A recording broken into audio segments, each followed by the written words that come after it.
Okay, this is an educational on how to make your own bee feeder. What you're going to need is a mason jar. You can choose whatever size you like that's going to fit inside your super.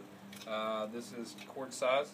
You're going to need a lid and a cap to go on top.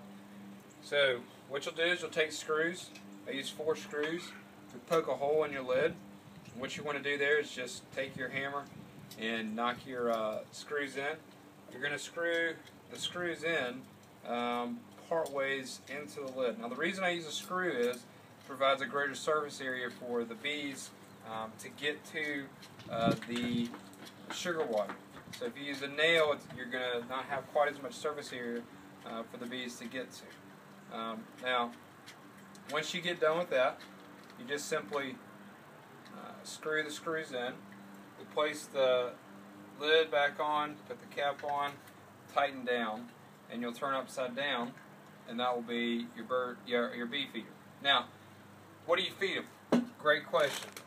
What I typically do during the cold season, during the hunger time especially, which is in my part where we live in Alabama in March, I feed 1 part sugar to 2 parts water.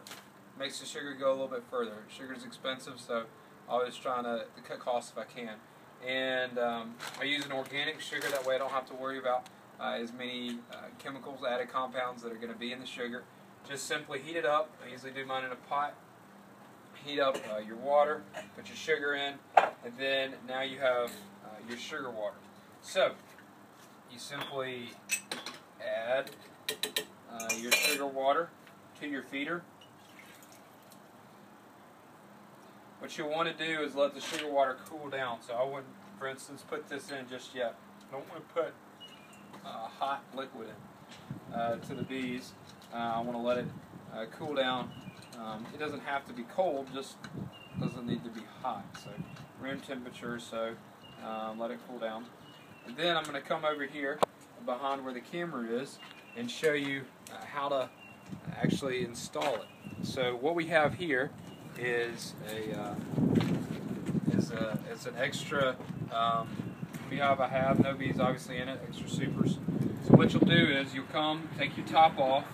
You want to add an extra super. You don't want to put anything in it, no cells, just add an extra super. Take your bird feeder, you're going to invert it.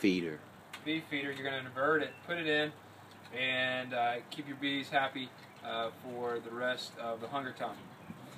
Typically, I've got a pretty healthy hive up top that I'll show you in just a minute, but typically I'll feed a quart a day, and that usually keeps them all healthy and happy. So this has been an educational on how to make your own bee feeder. Don't go spend money on one of these. Make your own. It takes about 2 minutes once you have all the right supplies.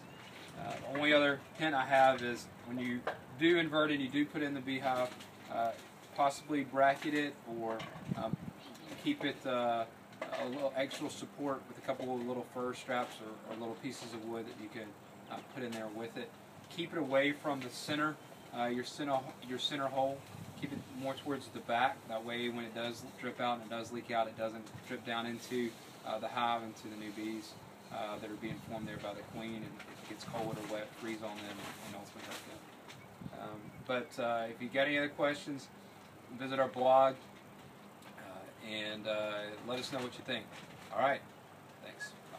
Turn it off. Heat it.